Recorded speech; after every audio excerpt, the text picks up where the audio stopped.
This is ChestertonRadio.com. From Hollywood, it's time now for... Johnny Dollar. Ralph Kearns, Johnny. Great Plains Guarantee. Oh, hi, Ralph. Johnny, you're 52 years old. I am? 8 months ago, you married a lovely 27-year-old girl. Now I'm with you. A month later, you took out a $50,000 life insurance policy on a chief of police's salary. I did, huh? And who did I name as beneficiary? Your beautiful wife. Who else? So? So, 3 days ago, you were shot to death. I had a feeling it wasn't going to last. And 24 hours later, your wife files a claim on the policy. My friends tried to warn me she was fast. Well, there's the setup. What do you think? The same thing you probably do. In that case, you got just 56 minutes to catch the plane. The town is Greensport, Missouri. And watch yourself. What do you mean? From what I hear, Johnny, it's a wide open town.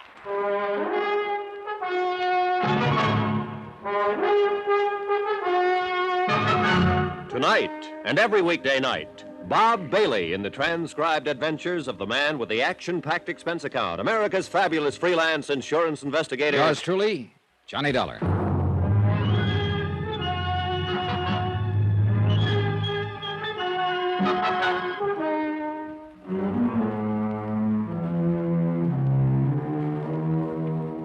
From Special Investigator Johnny Dollar to the Home Office, Great Plains Guarantee Company, Hartford, Connecticut. The following is an accounting of expenditures during my investigation of the Open Town matter. Item 1, $84.60, transportation and incidentals, Hartford to Greensport, and taxi to the Townhouse Hotel. I was hoping for a chance to shower and change, look around long enough to get my bearings, and then edge into the case gradually. But it didn't work out that way. The case was already there and waiting for me, right in the lobby of the hotel. All dressed up in a shiny black suit, squeaky black shoes, and a neater-than-neat little black bow tie. Oh, am I glad to see you, Mr. Dollar. Are you? Oh, indeed, yes, I am. I just breathed a great big sigh. Relief, you know, when I heard you tell the clerk your name. That's how I know you're you, you know. You mean there's been some doubt? But of course you'll want to know I'm me, so I'll swear I had a card in one of these pockets. Well, maybe you could just tell me who you are, Mr. Potzer, Averill P. Potzer. I ought to have a card, though, to make it more official. Oh, never mind. I believe you. I must have given them all away. Don't worry, though. I'll get some more printed and see that you have one before you leave. Well, thanks a lot, Mr. Potzer. And now if you'll wait, Mr. Dollar. You want to talk to me, of course. Will I? Yes, I'm the agent here for the Great Plains Guarantee Company. I'm the one that sold that policy to the fellow that's dead. Oh, so that's it. Of course. He wasn't dead then, you understand. Oh, I'm glad to hear it. Feeling pretty lively, as a matter of fact, what with the new young wife and all that. I imagine so. But now just... Mr. Dollar, you've got to do something about that woman. Oh? Oh, she's driving me crazy. She wants her money, she says, $50,000. And she seems to think I'm carrying it around in my pocket. She's, kind of anxious, huh? I'll tell you how anxious. Chief Blake was shot about 2 in the morning, and at 3 that afternoon, Marty, that's Mrs. Blake, was down at my office after a claim form. Yeah, I understand it was sent airmail special delivery. Well, she insisted on it. Made me take it straight to the post office as soon as she'd signed it. Pretty cold-blooded about it, huh? Well, I've heard Marty Blake called a lot of different things in this town at different times, but never cold-blooded. You follow me? I think I'm ahead of you. You'll know what I mean, all right, when you meet her. I can hardly wait. Man, oh man, wow.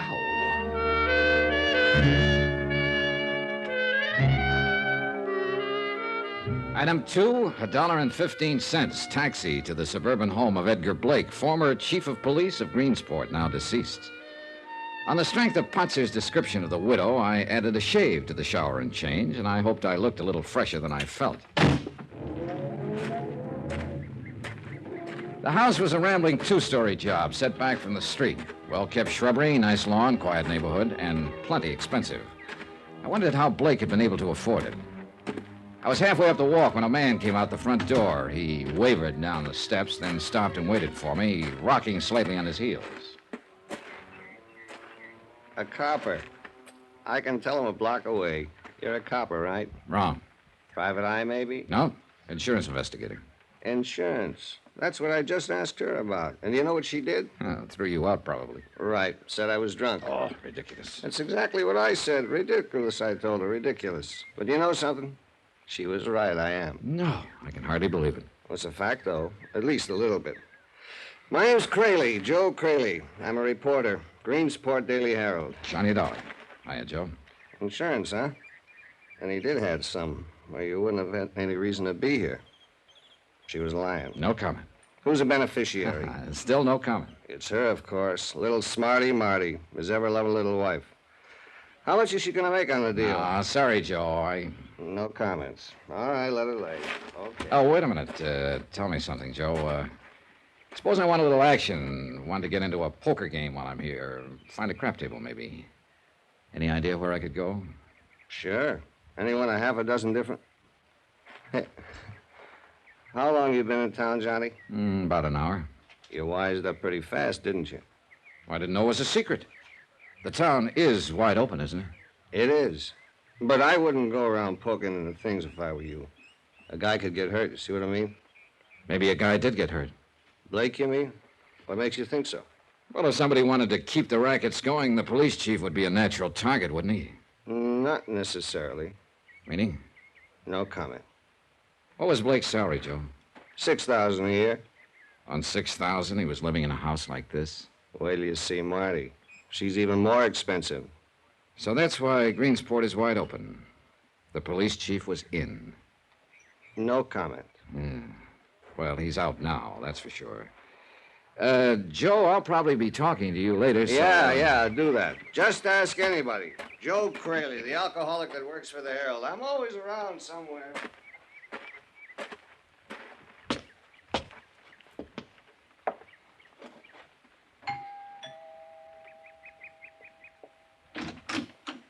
Well, how do you do? Mrs. Blake? Yes, what can I do? Johnny Dollar. I'm representing the insurance company. Oh, come in, Mr. Dollar. Thank you. Come this way. I'm a little surprised, really. I hardly expected them to pay off so promptly. Well, in that case, you won't be too disappointed. Disappointed? What do you mean? I mean, I didn't come here to pay you anything. Then why did you come? I'm a special investigator, Mrs. Blake. What does that mean? The company would like a little more information about your husband's death. I told them all about it in the claim I sent to them. I know, but sometimes it's necessary. So that's the pitch. They're trying to squirm out of it. Why do you say that? Because they sent you here, that's why. And because they always do. I know how those companies operate. Oh, you've had experience with them before. No, I haven't. But I'm a real smart girl, Mr. Dollar. And I know a fast shuffle when I see it coming. And a smart girl ought to know better than to yell before she's hurt. Why else would they send out a special investigator? I told you why. They want some more information. What information? What is it they want to know? The details, that's all. Exactly how your husband was killed. I told them all that in the claim. I know, He but was look. shot to death with his own gun right here in his own house. Do you mind showing me how it happened? Oh, for the love. Now, look, there won't be any payment until I file my report, Mrs. Blake. All right. You win. When you go after something, you really go after it, don't you? Well, that's what I get paid for. Oh. And what about something you personally wanted? Well, that would depend on how bad I wanted it. I see. Would you like a drink? No, thanks. You won't mind if I have one. Right ahead. Looking at you. Right. Now, if you wouldn't mind. Yeah, I know. Stick to business. All right, come on. Happened over here by the stairway. I see. Right here. This is where he fell. This is where he died. His gun was lying on the floor beside him. Middle of the night, wasn't it? About 2 a.m, we'd been asleep. Why did he come downstairs? I heard a noise of some kind. It woke me up. I shook Ed and told him about it, and he came down to see what it was. He was armed? No. His gun was there on the hall table by the front door. Is that where he usually left it? Yes. Whenever he came home, he always took it off and put it there on the table. Then anyone who knew him would probably know they could find it there. Yes, I suppose so. All right. So, what happened? Well, like I said, Ed went on downstairs, and I walked out of the bedroom into the hall. Were there any lights on? Well, not down here. I turned on the hall light upstairs. Did you hear your husband say anything? No, all I heard was the shots, 4 or 5 of them. Then I heard someone run out the front door. And what did you do? I called out to Ed, but he didn't answer. Then I ran downstairs and found him lying here, dead. Did you get a look at the prowler, or whoever it was? No, it was too dark. And he ran out as soon as he fired the shots. How did he get into the house? The detective said he forced the lock on the front door. I guess that was the sound that woke me up. And then he used a gun that was inside the house that he may or may not have known was inside the house. That's what the police figure. All right. What do you figure, Mrs. Blake? The same thing, I guess. I don't know any more about it than they do. Well, I thought you might have some theory of your own. I'll string along with them. Uh-huh. Just an accidental prowler who got panicky and snatched up a gun that happened to be lying around handy. I guess that's about it. Any idea at all who the prowler might have been? Of course not. Do you suppose it could have been somebody besides a prowler? Somebody who came here for the express purpose of murdering your husband? Ed had a lot of enemies, of course, because of his job, but What about his friends, Mrs. Blake? what do you mean? Do you suppose one of his friends could have done it? I don't know what you're talking about. I've been admiring your watch. Real nice. Set in diamonds, emerald band. Must be worth around $2,000. Very nice. Well, thank you. And this but- house, the furniture, that car out there in the driveway. On a police chief's salary, Mrs. Blake. I wouldn't know anything about Ed's financial affairs. Who runs the rackets here in Greensport? What rackets, Mr. Dollar? Was your husband in on them? Sure you won't have that drink? All right, Mrs. Blake, play it your way. I thought the insurance company was probably convinced that I was the one who killed him. They're not convinced of anything yet. But they think I did it, don't they? No, but they think 24 hours is pretty fast for a grief-stricken widow to shoot a claim into the office. I am not grief-stricken, Mr. Dollar. So I've noticed. Do I have to be? Is there some clause in the policy? No, you don't have to be. You think I did it, don't you? I think there's a strong chance you did. Then I think you need a little straightening out. I'm listening. Why should I make it easy for you? Go see Dave Sherman. Talk to him. Dave Sherman? The city attorney. See what he says before you get all lathered up. See if he thinks I'm guilty. All right, I will. And then we'll talk. And if you're nice enough to me, maybe I'll even cooperate. You never know. Do you?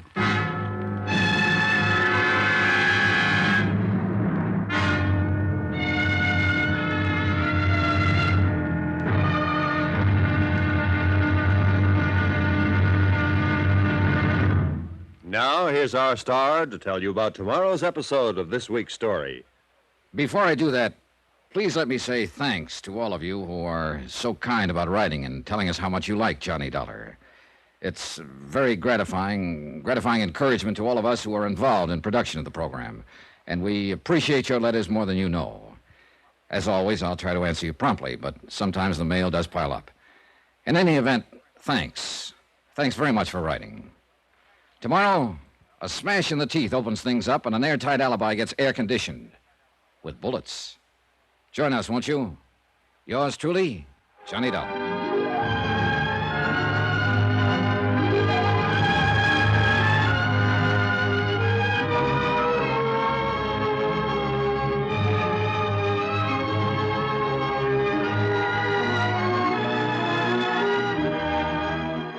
Yours truly, Johnny Dollar, starring Bob Bailey, is transcribed in Hollywood. Written by Les Crutchfield, it is produced and directed by Jack Johnstone. Be sure to join us tomorrow night, same time and station, for the next exciting episode of Yours truly, Johnny Dollar. Roy Rowan speaking.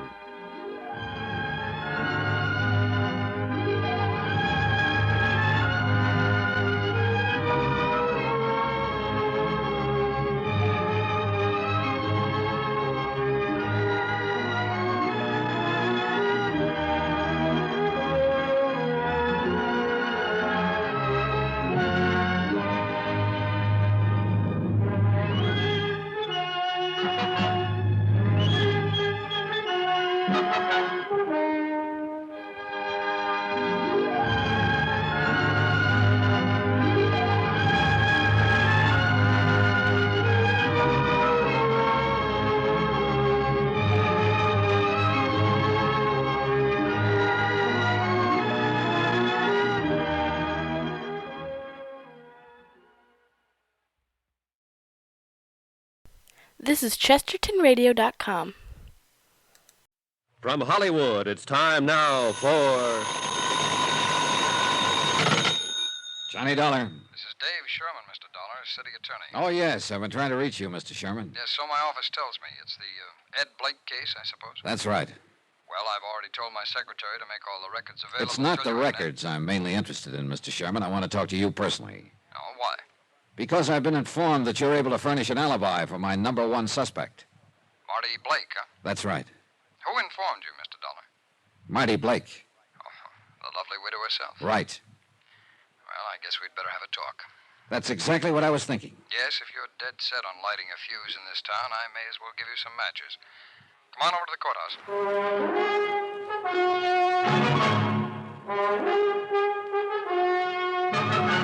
Tonight and every weekday night, Bob Bailey in the transcribed adventures of the man with the action-packed expense account, America's fabulous freelance insurance investigator. Yours truly, Johnny Dollar.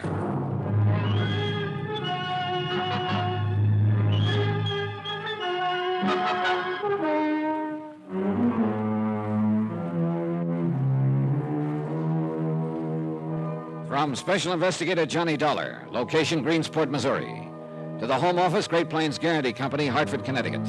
Assignment, the open town matter. Expense account continued. Items 5 and 6, 70 cents, a copy of the Greensport Daily Herald and a taxi fare to City Hall. I opened the paper and glanced over the headlines. Murder of police chief still unsolved. City Attorney's Office claims new evidence. Mayor Lyons demands action. I could feel for the mayor. My client stood to lose $50,000, life insurance payable to the dead police chief's widow, Marty Blake. So I wanted action, too. And I was hoping to get it from City Attorney Dave Sherman. Come in, Mr. Dollar. I'll have a seat. Thanks. When did you get in town? Early this afternoon. And you've already met Marty Blake. Well, that figures. Yes, it does, under the circumstances.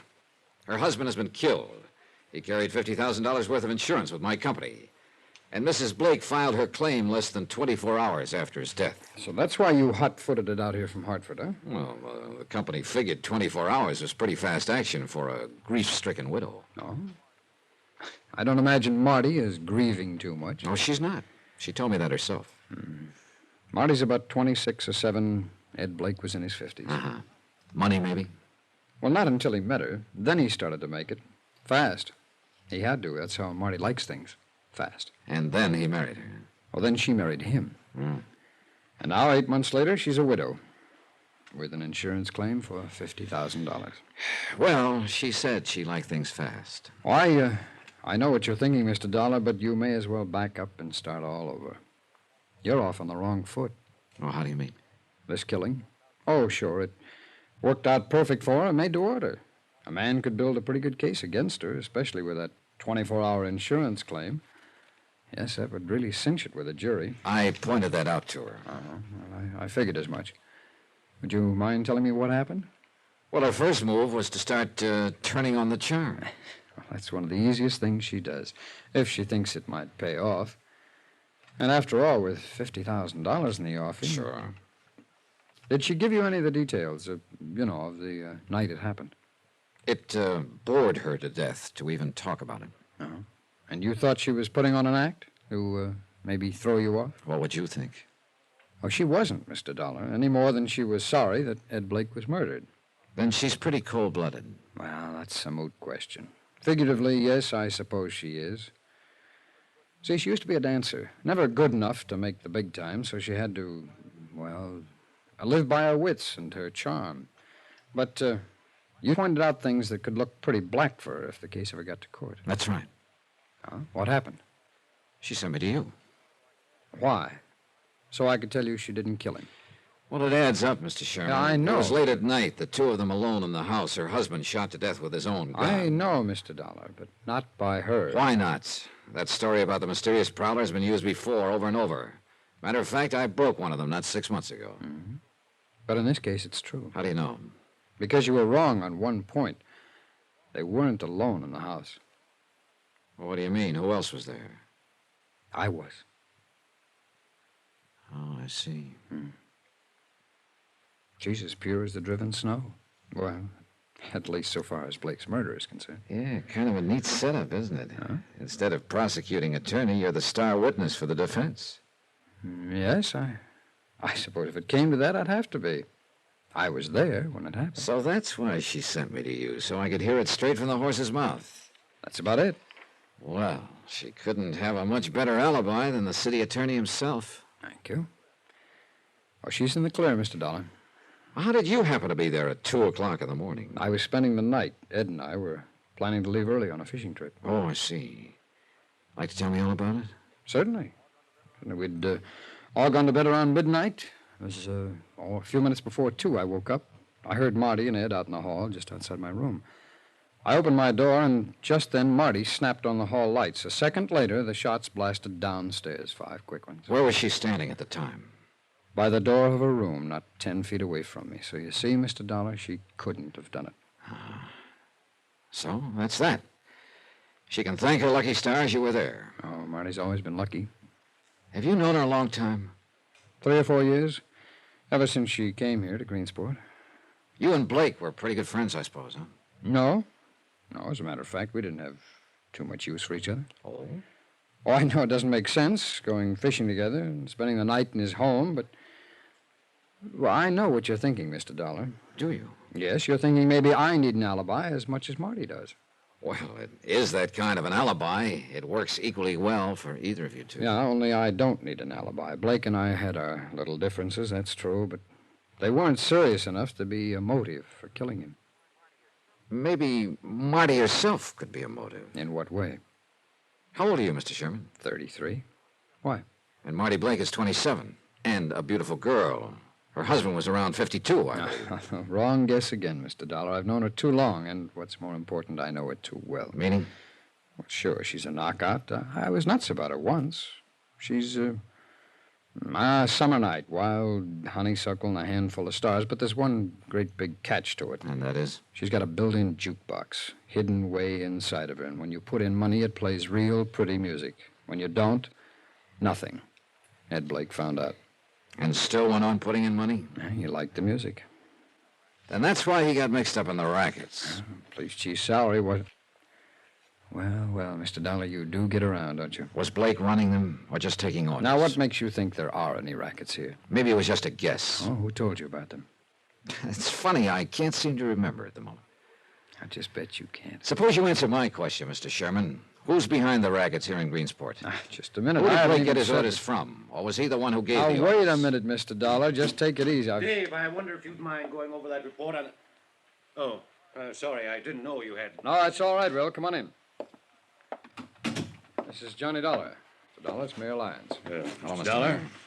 Mr. Dollar's an insurance investigator, Will. He's here to look into Ed Blake's death. Terrible tragedy, Mr. Dollar. We'll appreciate all the help you can give us. Well, so far, Mayor, I'm afraid that doesn't amount to very much. The only theory I had just blew up in my face. Oh? What was this theory? Well, Mr. Dollar suspected Marty Blake of the killing. Well, Dave, didn't you tell him that you... Yes, he told me, Mayor. That's when it blew up in my face. Well, at various times in the past, Mrs. Blake might have been, as one might say, a bit indiscreet.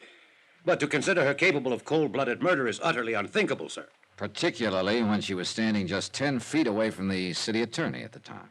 Well, yes, that's true, of course. Just what is the official theory on the shooting, gentlemen? Well, at the moment, I'm afraid we haven't any. I'll tell you, Mr. Dollar. When we find Shorty Wells, we'll have the killer. Shorty Wells? A local hoodlum. Blake got him sent up the river a couple of years ago, and Shorty swore that he'd get Blake for it if it was the last thing that he ever did. Oh, well, now that's a fairly common threat, though, for a criminal to make. Yeah, and usually it's nothing but talk. But Shorty was paroled just last week, Mr. Dollar. He was seen around town the morning before the killing, and we haven't been able to locate him since. I see. Wells did it all right. There's not the least doubt in the world. Yeah, it seems to add up, doesn't it? Yes, and we've got every available man on the lookout for him, but so far no luck. There's not even a trace of him. Tell me something, Mayor. Would Marty Blake know anything about the rackets her husband was tied in with? Rackets? Why, that's the most preposterous thing I... Well, it's no use. Mr. Dollar's been talking to somebody, and he's found out that our little city isn't as lily-white as we'd like to pretend. Indeed. It's true, isn't it, Mayor? As I hear it, Greensport is a wide-open town. May as well admit it, Will. He knows it already. There's no point in trying to lie about it. All right. It's true, Mr. Dollar. But it's not wide open, as you put it. But there are rackets, as unpleasant as it may be to admit it. Do you have any idea who's back of them? I wish to heaven I did. What about you, Mr. Sherman? Well, if I had an idea strong enough to talk about, I'd be talking about it in court. What about this Shorty Wells? Was he in on them before Blake sent him to prison? Yes, supposedly, but he wouldn't spill a word about the setup at his trial. Afraid to, maybe, huh? Probably. Wells is the key to this whole thing, Mr. Dollar. The rackets as well as the killing. Find Shorty Wells, and we can wrap this thing up in 10 minutes. Then I guess we better find him.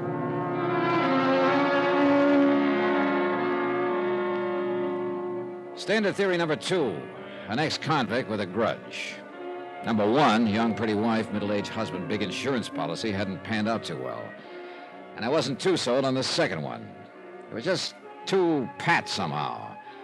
And the fact that Shorty Wells was missing didn't mean much. If I were an ex-con just out of prison and had threatened a man who was later murdered, I'd be missing too. And yet the pat answer was sometimes the right one. The case was still like the town itself, wide open. I walked out of City Hall, started down the sidewalk toward the taxi stand. I didn't know what move to try next. Technically, of course, I was out of it. Since the beneficiary had an ironclad alibi, she'd get paid regardless of who actually did kill Blake. I didn't pay any attention to the horn the first time, but when it sounded again, I turned to look. She was parked at the curb a few yards away. Marty Blake. I've been waiting for you, Johnny. Have you? Yes. I wanted to talk to you. You didn't earlier. Well, I guess you just rubbed me the wrong way. You weren't very nice to me, you know. Sorry. You've talked to Dave Sherman, I suppose. Yep. He gives you an airtight alibi. Why didn't you tell me he was there that night when I talked with you this afternoon? I might have. If you'd been nicer to me. Oh, I see. You'd have checked it with him anyway. Yeah, I suppose I would have at that. Well, now that you know I'm not a murderess, maybe we can get to be friends, Johnny. You think so? You're still not being very nice. I am always politely respectful toward new widows, Mrs. Blake. At least until after the first week. I told you I didn't care about Ed. Who do you care about, besides yourself? Shorty Wells, by any chance? Shorty Wells? Who told you that? Then you know him, huh? Of course I know him. As I used to know him. Where is he now? How should I know? What are you trying to pull? If you think for 1 minute that you're... Get down, quick! Are you all right, Mrs. Blake? Yes, I guess so. They're shots. Johnny, somebody was trying to kill you. How do you know it was me they were shooting at? What? Maybe they were out to kill you, Mrs. Blake.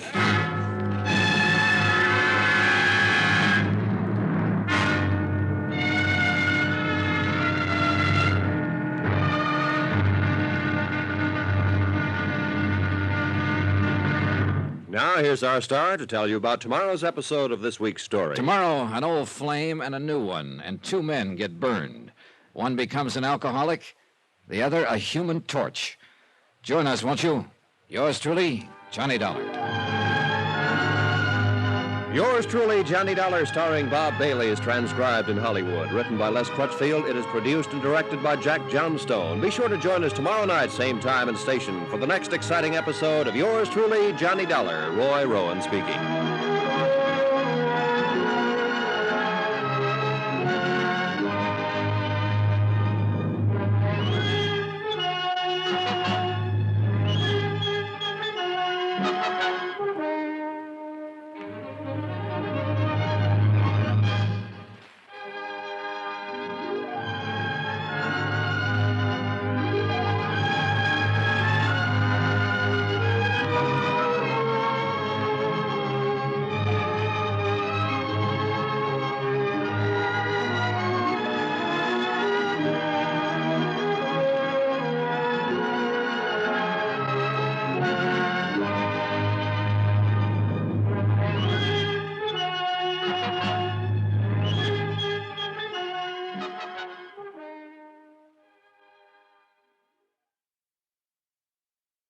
This is Chesterton Radio, your home for podcasts of works by G.K. Chesterton, plus drama, comedy, mystery, science fiction, big bands, and much more. The soundtrack to your Chesterton day at chestertonradio.com. It's time now for... Johnny Dollar. How you making out, Johnny boy? Who is this? You disappoint me, Johnny. You ought to recognize the condition, if not the voice. Joe Crayley? Yeah, the drunken reporter on the Daily Herald. I want to talk to you. Where are you? Oh, no, you don't. Not tonight. Why not? In 10 minutes, you'd have me shooting my big mouth off. About the rackets here? And the murder of the Honorable Chief of Police, and the peculiar morals of his lovely young wife, and... Joe, listen. And last but not least, the ethical and philosophical problems of an intellectual lush, a reformed idealist who once or even twice Joe, tried... an hour ago, in front of City Hall, somebody fired 5 shots at me. Joe, are you there? Beat it, Johnny. Grab a plane, train, bus, or walk, but get out now. When they put the finger on it, sticks. Greensport, boy, is a wide open town.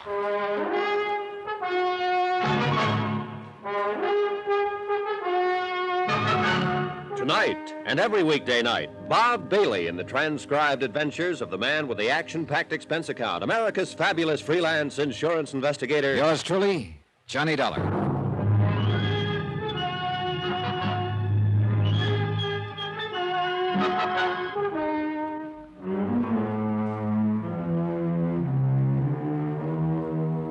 From Special Investigator Johnny Dollar, location Greensport, Missouri, to the Home Office, Great Plains Guarantee Company, Hartford, Connecticut. Assignment, the open town matter. Expense account continued.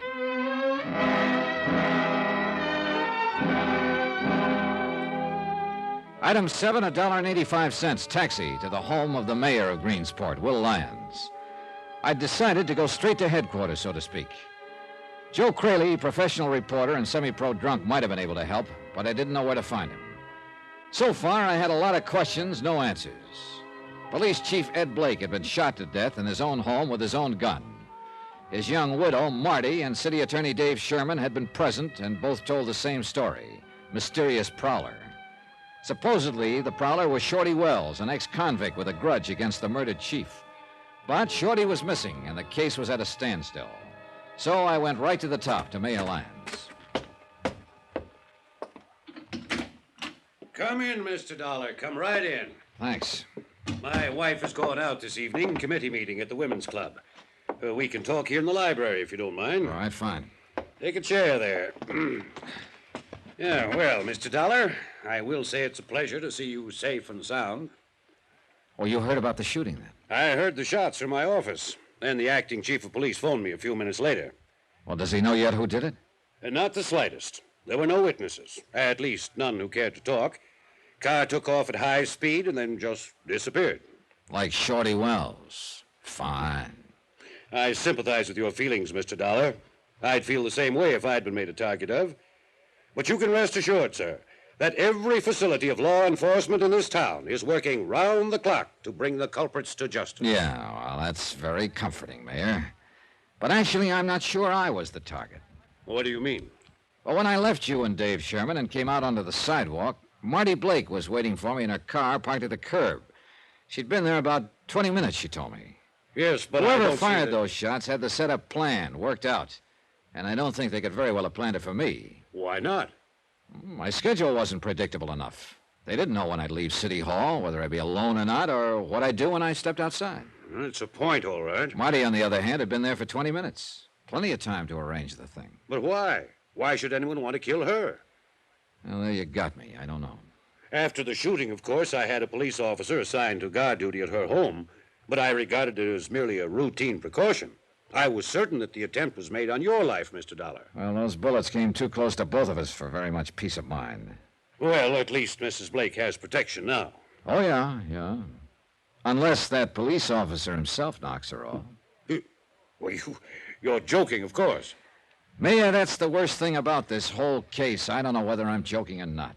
But surely you don't think... And are you certain of which ones you can trust in the attorney's office, the police force, in your own department even? Not entirely, no. With the rackets as wide open as they are here, some of the men around you are bound to be involved. I know. It stands to reason. Every raid we've ever attempted has been tipped off before we even got started. Blake tried while he was alive. Dave Sherman tried. I even organized 2 myself. Told nobody about them. Brought in state police to carry them out.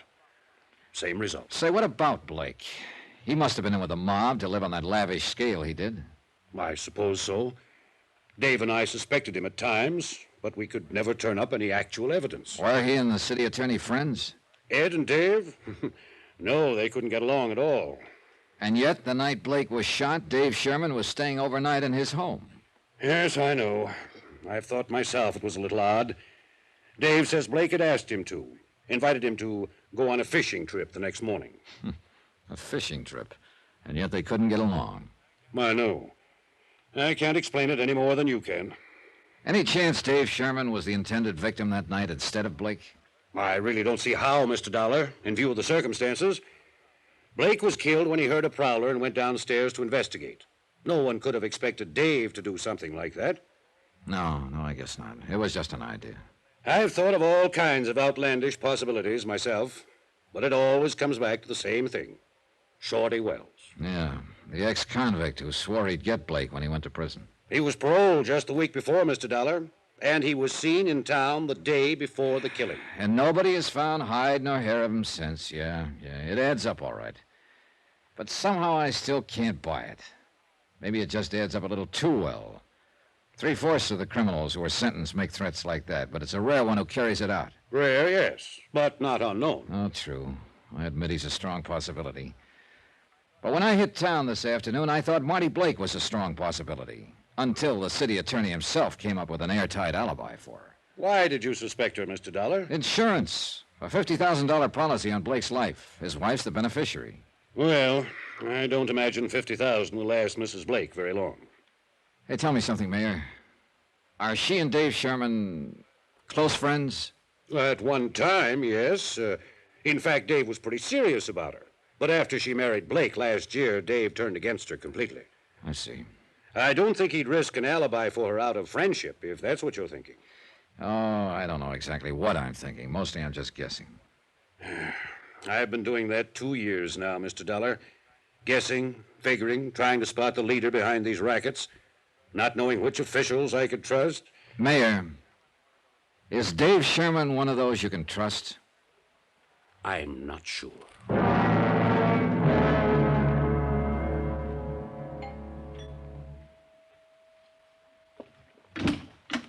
Good evening, Mrs. Blake. Well, this is a surprise. Come in, Johnny. Join the party. Thanks. Of course, I'm the party. There isn't anybody else. Except my watchdog sitting out there in front. Yeah, I saw him. Cute, isn't he? I didn't notice. I did. Think that's terrible, Johnny? A girl who's been a widow 4 days noticing another guy. Why not? You didn't care anything about your husband. That's right, I didn't. Here's to all husbands. May they rest in peace. He's a cute cop, all right. You know what? I asked him to come inside and have a drink with me, and he actually blushed and stammered. Now, wasn't that cute? Devastating. Would you blush and stammer, Johnny? No, I'd take the drink. Which I will, by the way, if you don't mind. Here. Make me another one, too. All right. What's the reason for this one-woman celebration, Mrs. Blake? I said, what's the... I heard you. And you can call me Marty if you want me to answer you. All right, Marty. Why the lonesome gal routine? It's not so lonesome now, Johnny. Oh. Here's your drink. Used to getting shot at. Shot at how, Marty? Like we were this afternoon? Or like your husband? Everybody can't be lucky. Maybe Ed just didn't live right.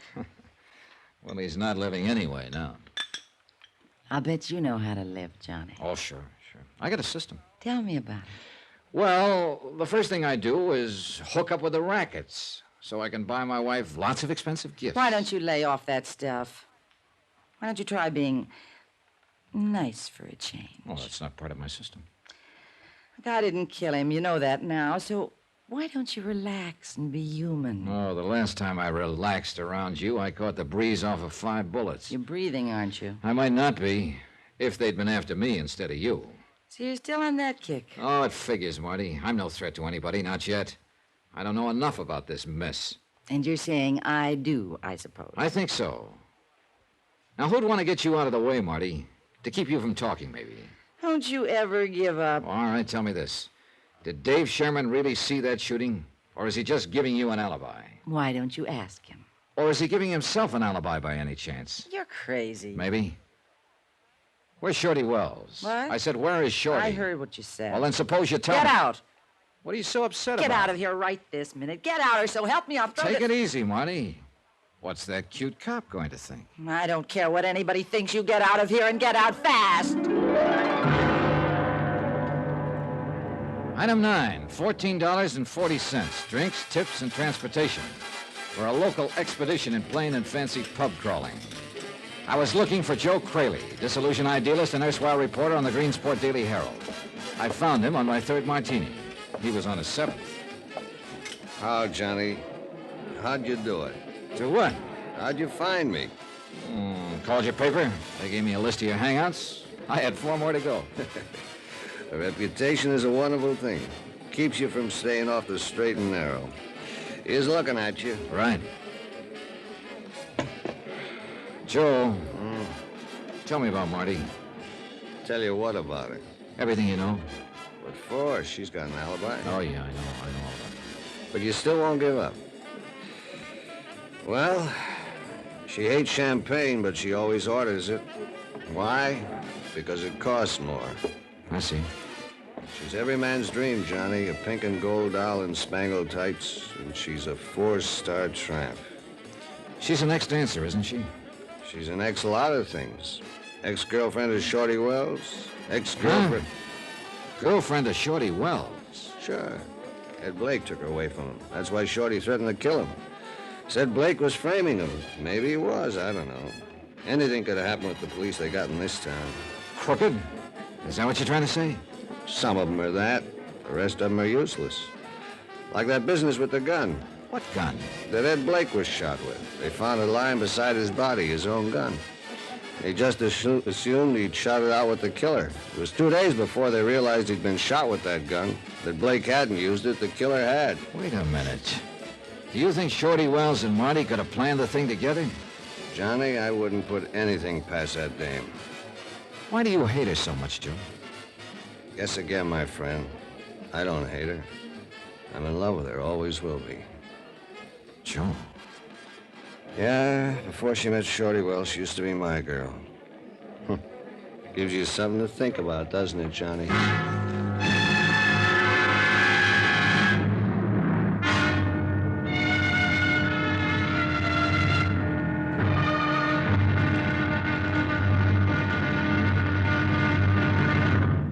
Now, here's our star to tell you about tomorrow's episode of this week's story. Tomorrow, a man with a gun, desperate, faces a blazing inferno and gambles his life. Join us, won't you?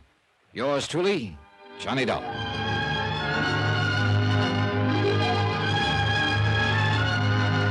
Yours truly, Johnny Dollar, starring Bob Bailey, is transcribed in Hollywood. Written by Les Crutchfield, it is produced and directed by Jack Johnstone. Be sure to join us tomorrow night, same time and station, for the next exciting episode of Yours truly, Johnny Dollar. Roy Rowan speaking.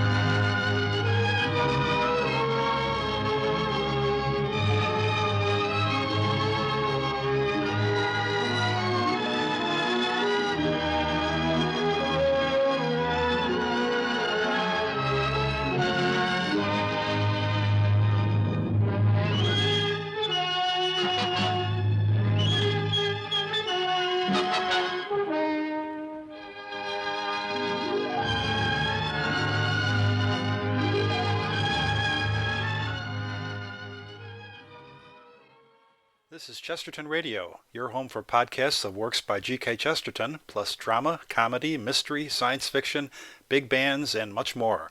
The soundtrack to your Chesterton day at Chesterton Radio. Hollywood, it's time now for... Johnny Dollar. Hello? Hello. Johnny? Yeah, who's calling? Hello? Hang on a second, Johnny. Look, what the devil... Is that you, Joe? Joe! Sorry to keep you waiting, Johnny. I was trying to get all the dope on another phone. What dope?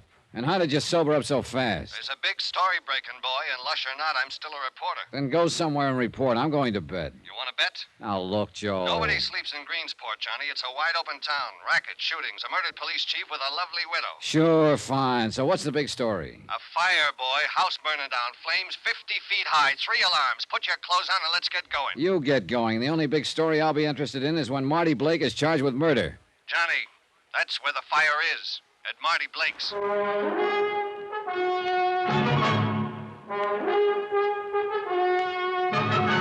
Tonight, and every weekday night, Bob Bailey in the transcribed adventures of the man with the action-packed expense account. America's fabulous freelance insurance investigator. Yours truly, Johnny Dollar.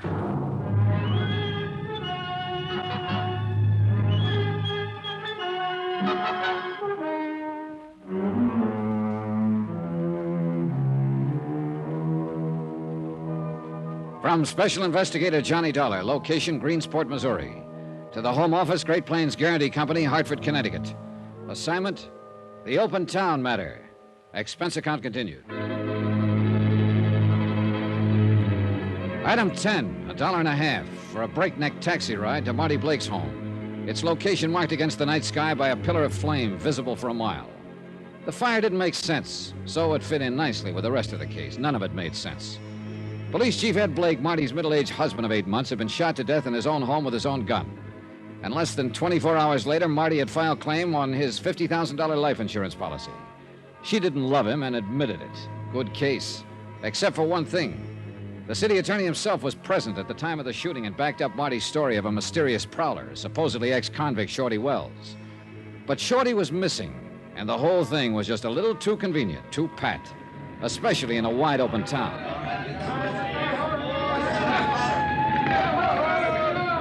Joe Crayley was going to meet me at the fire, but I didn't see him around. The flames had taken a strong hold, and the whole outside of the house was blazing. The firemen couldn't do much except try to control it, keep it from spreading, and to hold back the crowds that had collected on the street and lawns. Well, how do you figure this one, Mr. Dollar? Among others present was City Attorney Dave Sherman. Well, you wanted to get things stirred up. Well, they seem to be stirred, all right.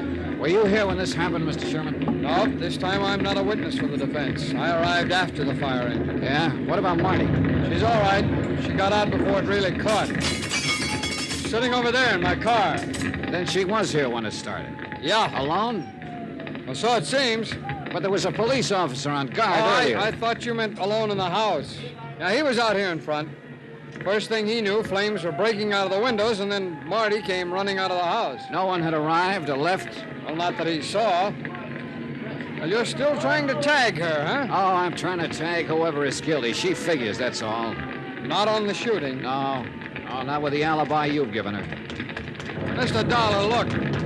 She was standing 10 feet away from me in the second-floor hall when Ed Blake was shot to death in the dark downstairs. Now, that is not an alibi. It is a fact. Oh, yeah, sure, I know. Unless, of course, I'm lying. All right, are you? Why?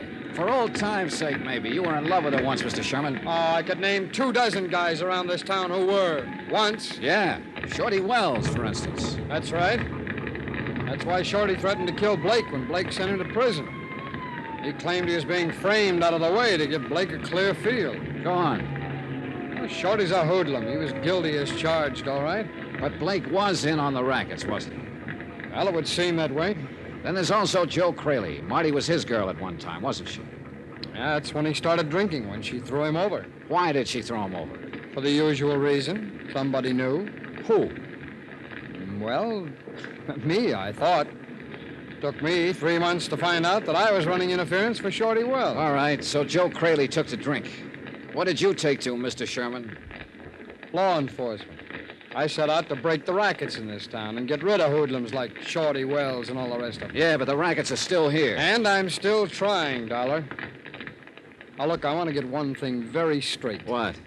Ed Blake's killing. It happened just exactly the way I told you. That story is true. Marty didn't do it. Maybe not. But she's in it some way. She's bound to be. Well, that's something I wouldn't know. Everywhere you turn in this case, you keep hearing about Marty Blake. Marty Blake. She's the one link that ties everything together. Well, maybe. That fire there. What's the story on that? Well, why don't you ask her? I left him standing there, staring into the fire. Staring into his own past, maybe. I didn't know. To me, it was still a puzzle, a question mark. And I didn't have the answer to him. Not much else, in fact. If he was telling the truth, Marty Blake couldn't have killed her husband. And so far, at least, there was nothing to show he was lying. I pushed on through the crowd of spectators, the thrill seekers, the morbidly curious, followers of fire engines, and walked toward Sherman's car. Marty was sitting there alone, subdued for once and quiet. And she looked scared. Hello, Johnny. Get in and sit with me. All right.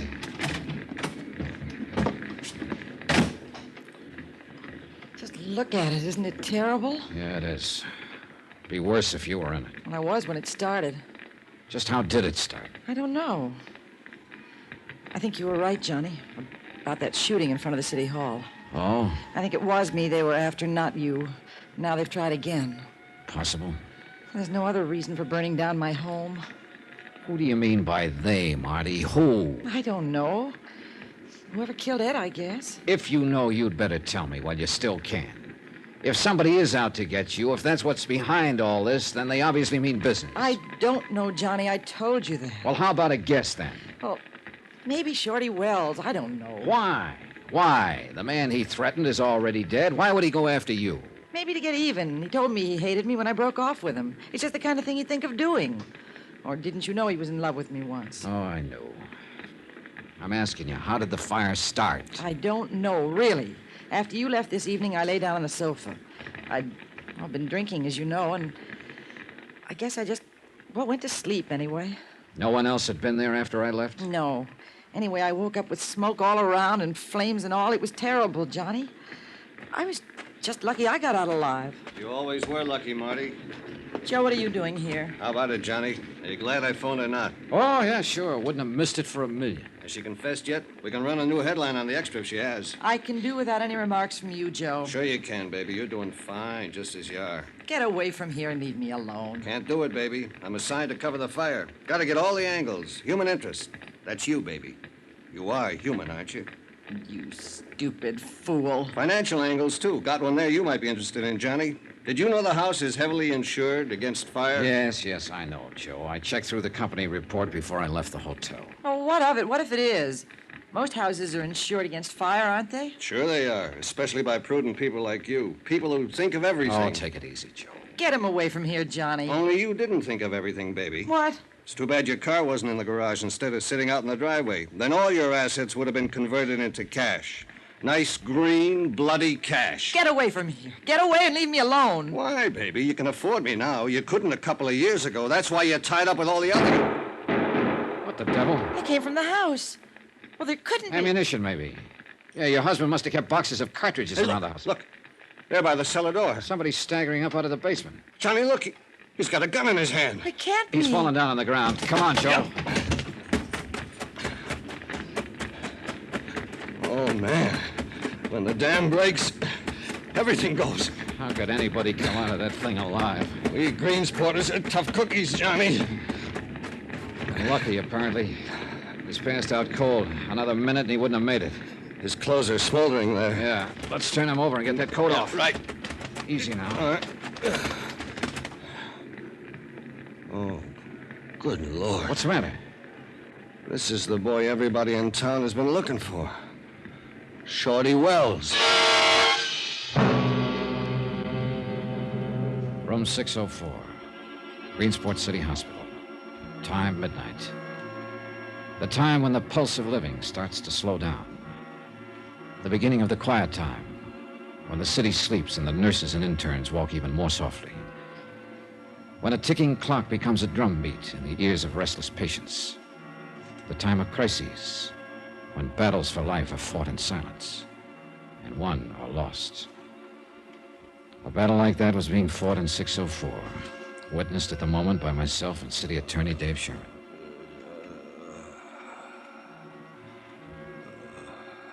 Well, this is always the tough part. The slow part of waiting it out. Maybe a long wait, Mr. Sherman. Nearly 3 hours, and he still hasn't regained consciousness. You know, I can't understand where he's been hiding out since Blake was shot. Yeah. Well, it's hard to tell. I've turned this town upside down, I tell you. I just can't understand it. Oh, I can't understand a lot of things. It's just another one of a lot of things about this case that are hard to figure out. Well, it's tied up with the rackets, that's what I'm sure of. I'm not sure of anything about this mess. Yes, if we could just tag the person behind them, we could wrap it up. If we could only... Oh, excuse me. I'll get it. Dave Sherman speaking. Oh, yes, Mayor. Oh, Dr. Morton says he may hang on for a day or two, but as far as pulling through it, he hasn't got much chance. Oh, he hasn't been conscious at all yet. Yes, I'll keep in touch. I'll let you know the minute there's an... All right, Mayor. Good night. Mayor Lyons, huh? Yeah. He's a real fuss budget sometimes. He ought to go to bed. Wait a second. Hey, he's trying to talk. Oh, false alarm again. Dollar, do you think he started that fire? Oh, I don't know. If he did, he got caught in his own trap. I just can't figure what he'd hope to gain by doing Hi, it. Johnny. Dave. Hi. Has he been able to talk yet? Not yet, Joe. Get your story found? Just under the wire. Of course, it consisted mainly of questions. Well, Shorty Wells has the answers. If he were only able to give them out. I can't figure him firing those shots, Johnny. I can't either. He fired them before he came out of the blaze. He apparently wasn't trying to shoot anyone. He couldn't even see anyone the way he's burned. I'm afraid all we can do is wait. At least we'll know the whole story once he's able to talk. Suppose he never is able. Well, He's the only lead we've had. And he's the only one we've got now. The whole case is lying right there on that bed. If Shorty Wells dies without regaining consciousness, then we can drop it and forget it. Because we're beat.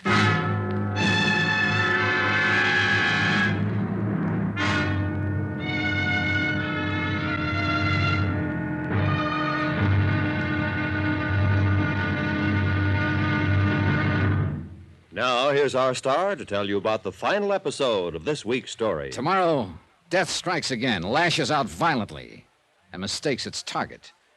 And a wide-open town blows sky high. Join us, won't you? Yours truly, Johnny Dollar.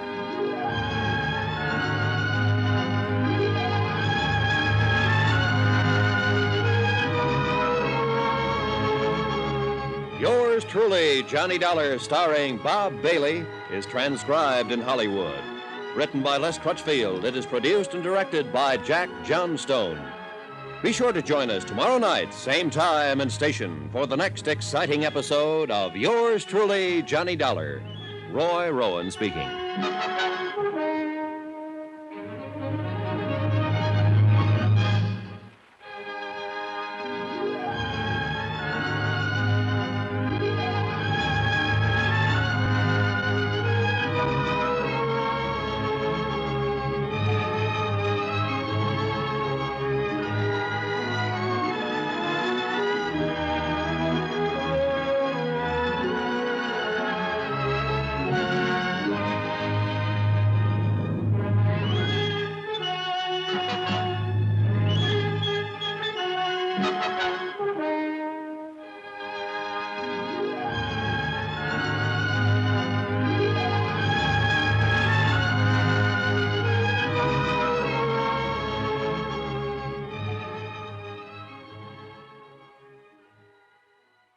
This is Chesterton Radio, the true, good, and beautiful at Chesterton Radio. Hollywood, it's time now for...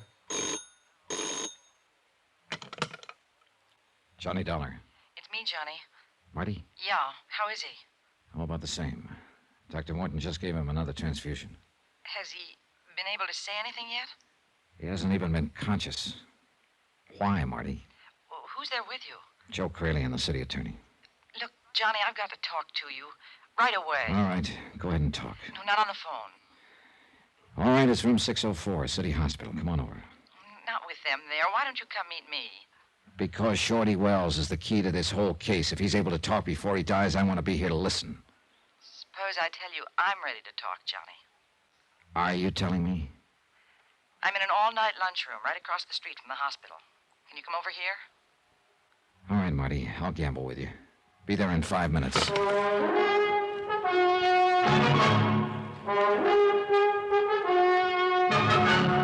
Tonight and every weekday night, Bob Bailey in the transcribed adventures of the man with the action-packed expense account.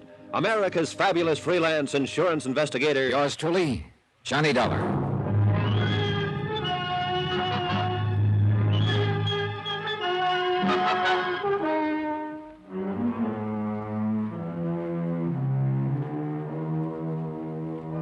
From Special Investigator Johnny Dollar, location Greensport, Missouri, to the Home Office Great Plains Guarantee Company, Hartford, Connecticut.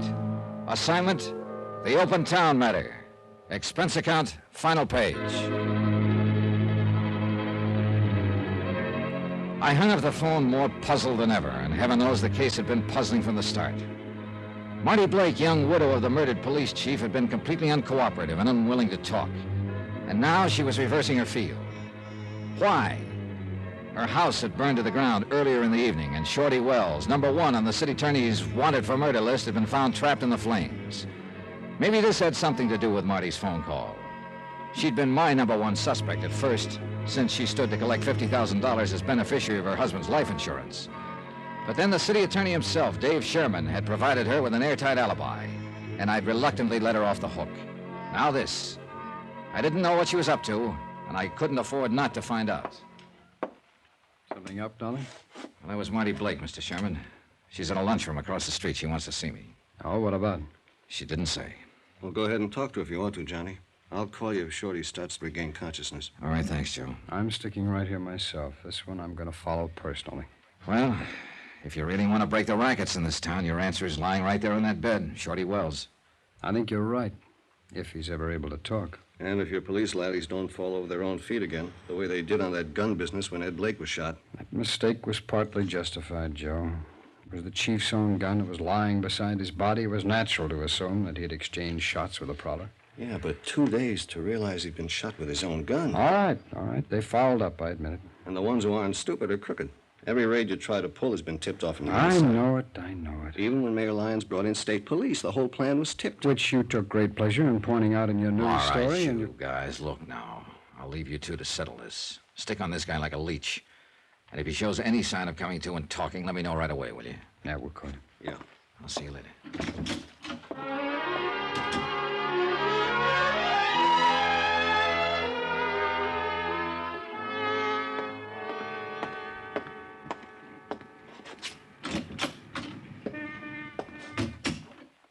Back here in the booth, Johnny.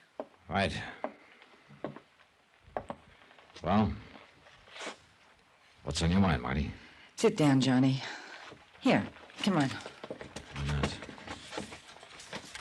Well? The waiter's in back if you'd like some coffee or something. No, thanks.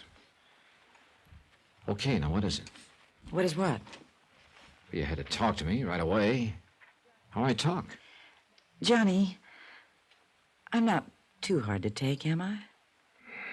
No, you're a pink and gold doll. Wild honeysuckle and a handful of stars. At least that's what a couple of guys said today. I don't care what a couple of guys said. What do you say, Johnny? I guess the description fits, as far as looks are concerned. And if that's all you want to talk about... No, wait, Johnny. I'm in the clear on this. You know that. The night my husband was killed, I've got an alibi nobody could shake, right? Well, I'm pretty well convinced you didn't pull the trigger, if that's what you mean. And you could convince the insurance company, too, couldn't you? If you would. Oh, yeah. Yeah, they'd go pretty much on my reports. But I don't see... Why don't we get this settled and over with? Why don't you be nice, Johnny, and turn in a real good report? Oh, so that's the pitch. Well, it's not a pitch. I didn't do it, so why can't you tell them so? Why don't we get some more answers first to a lot of questions? Explain a few odd angles, maybe. Like what? Like the fact that you heard the noise and woke up, that you sent your husband downstairs, that you turned on the light behind him and made him a perfect target for whoever held the gun. Johnny, Like the fact that you filed your insurance claim less than 24 hours after your husband was killed. Suppose we hear what Shorty Wells has to say before I make any report. What if Shorty dies without talking? Well, in that case, I guess you will be in the clear. Because right now, he's the only lead I've got. Now, if you'll excuse me. Johnny, make that report. Make it now. Sorry. I'll give you $10,000 out of the insurance. Oh, you are anxious, aren't you? I just want to get it settled. Sit down, Johnny, and let's talk Johnny. about it. Yeah, Joe, what is it? Fireman I know just came by the hospital, Johnny. They found out why Shorty fired those shots just before he ran out of the blazing house. Why? That cellar door was padlocked on the outside. He had to shoot the lock off to get out. Then he probably didn't set the fire after all. Not if he was locked in the basement. What about that, Marty? Was he the one who was supposed to die in the fire? If he was hiding out in my cellar, I didn't know anything about it. Just another one of those odd angles, huh? Oh, stop it. Johnny, by the way, what you want to see me about? See about, what do you mean? Well, yeah, the nurse said you phoned the hospital. Said you wanted me to meet you here. You mean you didn't? Come on, Joe, let's get back there.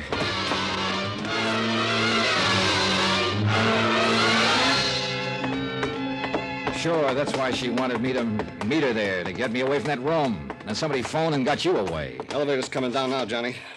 Shorty's the one big threat to whoever's guilty. They know that if he talks, they're tagged. You get up to his room before... I thought... Mr. Sherman, leaving? Well, yes, somebody phoned. It's the mayor. He wants me to meet him across the street. Anybody up there with Shorty Wells? Well, the doctor will be back in a few moments. Come on, Sherman, back into the... Wait a elevator. minute! Look, I've got to meet Mayor Start it up, Lyons. Joe, start it up. Sixth floor, number 6. May I ask what's going on here? I haven't got time to go back upstairs. I I'm told afraid you... you'll have to take time, Mr. Sherman. It was all right to leave, Dollar. Shorty wasn't showing any signs of coming to. Did you make sure of that? Did I... Look, Dollar, I don't get what All you're right, driving. all right. Come on now, let's go. Would somebody please let me in on this? Let's take a look at Shorty first, Mr. Sherman. Johnny, what happened to that cop who was on duty? Well, he was here in the hall when I left just a moment ago. Oh, he got to walk down to... Did you leave that door ajar, Mr. Sherman? Why, no, of course not. Come on, Why do you... but quietly. What the devil? Are we interrupting something, Mayor Lyons? What's he doing with that pillow? Nothing. I wasn't doing a thing. You were holding it down over Shorty's face. Get out of the way. I think you were Shorty's dead. You smothered him with that pillow. Oh, no, he was dead when I came in. I was just moving the pillow, Dave. Did you have to get us all out of this room and then send the police guard away just to move a pillow? Mr. Dollar, are you suggesting Well, that I I'm might have- suggesting it for one. Dollar, I've been sure for months that Mayor Lyons was back of the rackets here, but I didn't have any way of proving it. Until now, perhaps? Until now, Mayor. Very well, don't move, any of you. Oh, no, wait a minute. That gun isn't really your answer, Mayor. There are 3 of us, you know. You can't get us all. Stay back, Dollar. Tell me something. Why did you have Ed Blake killed? Wasn't he one of your own boys? I can tell you why, now. Ed Blake was going to pull out of the rackets, Dollar, and spill the whole setup to me. That was the reason for that fishing trip. Then it must have been Marty who tipped off Mayor Lyons. Sure, it figures. She loved that racket money that Ed was bringing home, and Shorty Wells was in town with a grudge against Ed already. Well, it was real convenient for you, wasn't it, Mayor? As a matter of fact, Dave, it was very convenient. Then Shorty hid out in the cellar of Marty's house until she decided things would be less complicated if she locked the cellar door and burned the house down. Marty was a weak link, you might say. Stay back, Dave. Now, you better give me the gun now, Mayor. No, get back. Do what he says, Mayor. You haven't a chance. I'm warning you, Dollar, if you try Yeah, to... I hear you. But I doubt if you can... Let go of it, Mayor. Drop that gun. Let go of... No! Thanks. Now, if Look you... out, he's getting away. Lock the doors. You'll never stop me for... Look out, that window! You tripped.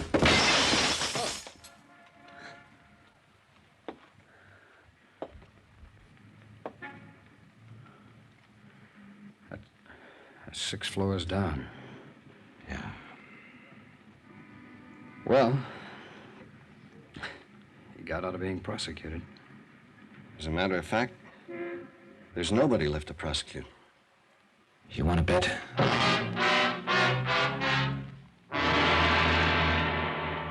She was still sitting there in the lunchroom across the street from the hospital. And she'd heard what had happened. I knew it the second Dave and I walked in, from the half smile of triumph on her face, and from the way she greeted me. Too bad, Johnny. You should have taken my offer because I don't need your help now. Your company's going to have to pay off. I'm really in the clear now. You are, huh? And poor Dave, with nobody left to prosecute. He still has you, Marty. Accomplice to your husband's murder. Johnny. Shorty died without talking. Mayor Lyons is dead. No witnesses, no case. Sorry, Marty. There is a witness. Oh? Who? You. What are you talking about? What's that paper? Well, you intended it to be an insurance claim. But actually, it's more of a confession. Signed and witnessed. What? You were over-anxious, Marty. And you filled it out in complete detail. It says, "We found my husband's body at the foot of the stairs." That's right. That he'd been shot and killed with his own gun. Well, it's true, isn't it? That's what happened. Yeah. But this claim was in the main office of the insurance company less than 24 hours after your husband was killed. The police didn't find out he'd been shot with his own gun until 2 days later. Real neat confession, huh, Marty?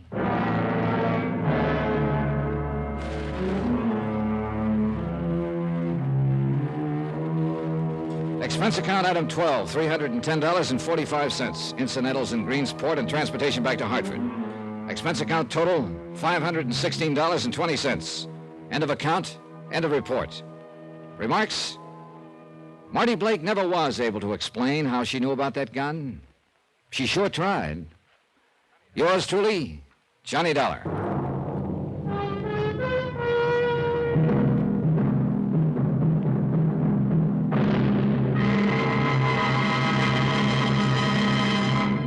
Now, here's our star to tell you about next week's story.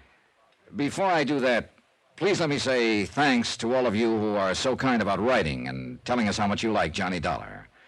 It's a very gratifying experience. It's encouragement to all of us who are involved in production of the program, and, well, we appreciate your letters more than you know.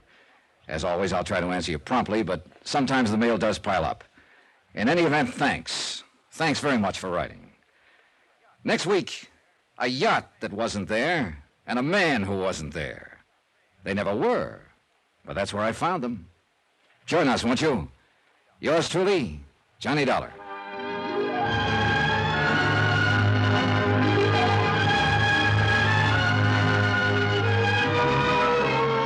Yours truly, Johnny Dollar, starring Bob Bailey, is transcribed in Hollywood. It is written by Les Crutchfield and produced and directed by Jack Johnstone. Heard in this week's cast were Gene Tatum, Paul Dubov, Joseph Kearns, Stacey Harris, and Russell Thorson. Musical supervision by Amerigo Marino. Be sure to join us on Monday night, same time and station, for another exciting story of Yours truly, Johnny Dollar. Roy Rowan speaking.